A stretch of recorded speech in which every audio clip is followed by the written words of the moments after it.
high-grade Universal Century Gundam EZ8. Hey, what's up again everybody? It's Robert184, 2Rs2Bs, gundam.tk, and today I couldn't be happier to be taking a look at the EZ8, the funny name, funny shaped, and yet very awesome second lead from the 08 MS team. You've already seen the unbox, and now it's time to take a look at the completed parts. And though usually I use Gundam markers here, with this being one of my favorite Gundams of all time, I decided to put in some extra effort here with the panel line accent color, and of course the old faithful X20. With the empty plates here, with the nice blue and that little bit of green, resulting in an overall body shape there with a backpack and all the limbs as you'd expect. Here's the guns with a trigger finger and a closed up fist there, two beam sabers, and the all-important marked shield there. And the nice throwback there with the backpack looking very good with its colors. There's the seals that I've got left over, and those gray ones are going to come into use when I attach this on.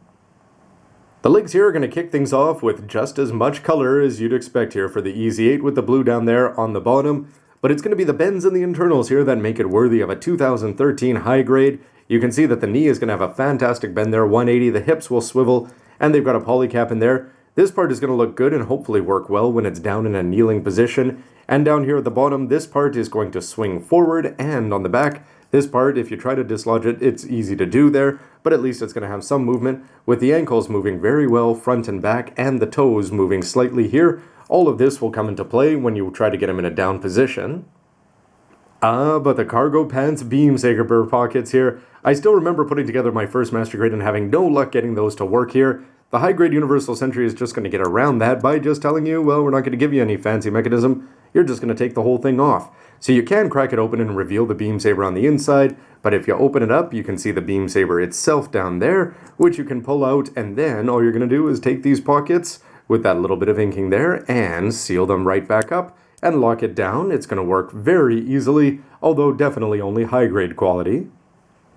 For the waist section, I hope that you've been dreaming of a white Christmas here, because that's all you're going to be getting outside of this gray part that I've got on here prematurely. But the rear skirt, it's not going to move whatsoever over there, and the side skirt's somewhat disappointing, because if you were hoping that these parts were removable so that you can go and swap them off over here, in fact they're not going to be, as they're just going to be molded in as one piece. In terms of the mechanics here for the hips, they are going to swivel left and right, but they're not going to have any up-down to them, which is going to improve stability, but still a little bit disappointing. And you can see on the front there's going to be lots of lining opportunities, and the front skirts are not going to be independent.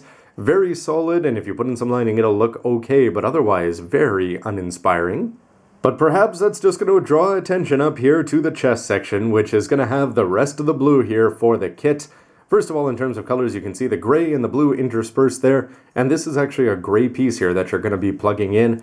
Over on the side, in terms of the moving parts, you've got the shoulders here, which will pop out a little bit when you pop in the ball joints there, and you've got the not quite smiley face for the backpack attachment. However, the cool part is of course going to be the seals. They're not dry transfers, you're just going to take them out, cut them out, well, you can just pull them right off the sheet itself, tweezer them on. 81 there, of course, him being number 1 for the 08 MS team, and I'm not too happy with the way that I lined this one up, but I used to like the old school one-year war Gundams where they wrote their name on their Gundam right there on the left side of their chest.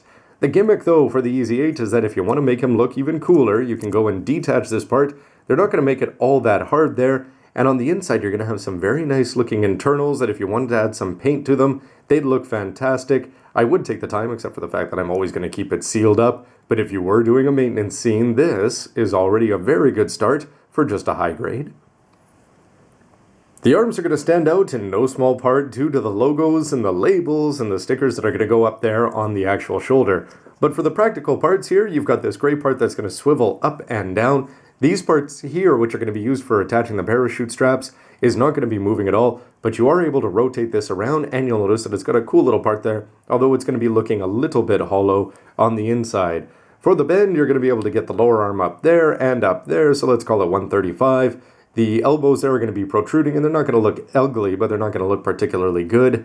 You've got a shield attachment point there, which is going to be working on either arm, and then just standard manipulators there, and you're going to be getting a fist, a trigger finger, and then the 2 weapon holders. But they are going to be looking a little bit plain unless you go ahead and add on all the stickers there. And remember that this is going to be around the chest, so you're going to be seeing 81 and the number, and all of these in shorter order, definitely looking cool. The backpack is going to look good whether it's folded up or deployed there, as it's going to have a solid connection there on the back, and you can see just 2 thrusters there, one on either side. You can put on some little triangle seals if you want, and you'll notice these top parts here are going to be down, but if you bend them up, they're just going to go and fit in there fairly securely. You just may have to push them in a little bit, but the lower part is going to be more interesting as you bring that down and then slide the whole thing down, which means it's time to either go hiking or gun holding or just go jump out of an airplane. For the in-hand weapons though, the machine gun is going to be looking okay, as it's at least going to have this white part down here to differentiate it. Would be nice if they had thrown in a couple more there. This part is going to bend back, which is pretty much going to serve no purpose except sit over the forearm and allow for at least a few visual changes. With the beam rifle looking like a more traditional Gundam weapon here, and it's great that they're going to have this much color, white all over the place in the back, and some nice looking business end here in terms of gray.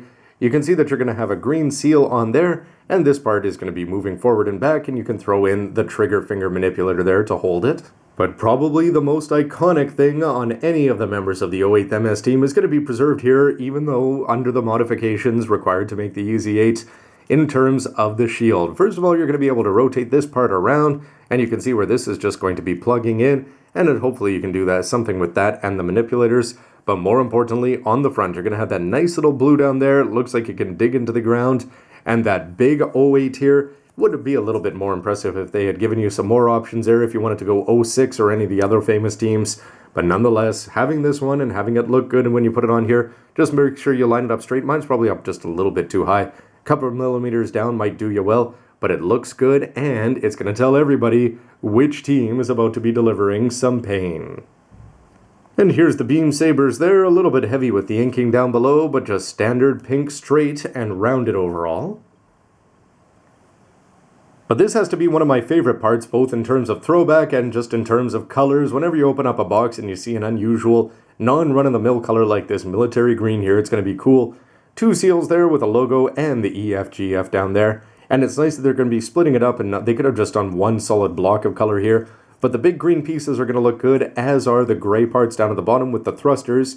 And when you go, you've got this old school audio cassette tape here, or is what it feels like anyway. And then you can go and run these in through the shoulders, but first you're going to want to attach it to the backpack. If you're not going to be using the regular white backpack there, and you can just slide this in, it's going to fit in on the top, squeeze in that bottom part down there for a nice secure, and you'd hardly even know it was in there. It's that well designed. And what do you do with your seals and stickers when you're all done with them? These ones might be worth hanging on to, because when you come down here, you can go and loop these through the shoulders, and then what they're going to tell you to do is take these gray ones and then just pinch it off, if you can imagine, just wrap it around there a few times. The fact that they're going to be giving you more than 2 here means they've got 6 in total, that you can do it a few times before you're going to run out of luck, and then end up just scotch taping it. But finally, for the head, which for the Ez8 is one of its most well-known characteristics, and perhaps it's the kind of face that only a mother or a fan could love. Anyway, it's definitely going to stand out compared to any other Gundam in history, mostly due to the fact that he's not going to have the V-fin, or he's just going to have a single strange one that's all shaped up over there. The red goatee is also missing unless you want to count that seal down there. But overall, Bandai did a very good job of sculpting this there. They've got lots of opportunities for you to get your ink inside there, including for the Vulcans. The red eyes and the red top and bottom are going to be standing out.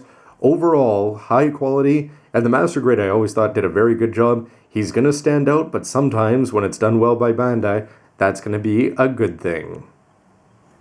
Tons of fun putting this kit together and comparing it to the Master Grade. There's going to be definitely some things that are down a step between the pockets and the non-removable ammo packs, but overall the quality of the seals are going to help make up for it, and that shield is looking rock solid. And when you've got all the labels on the shoulders, I think he's going to be a lot of fun. However, can't wait to see what the play and weapon options are going to be, and I think it was worth putting in the extra time in terms of the lining. But stick around to see this, the opposite of this overpowered space monster back there, the ground Ez8, all put together next part. Thanks for watching, everybody. See ya. We were going to show off your parts here in comparison, but I heard you had a rider that we could only show off your good side when you were modeling. And only cold M&Ms? Man, that's asking too much. That's some nice etched lines.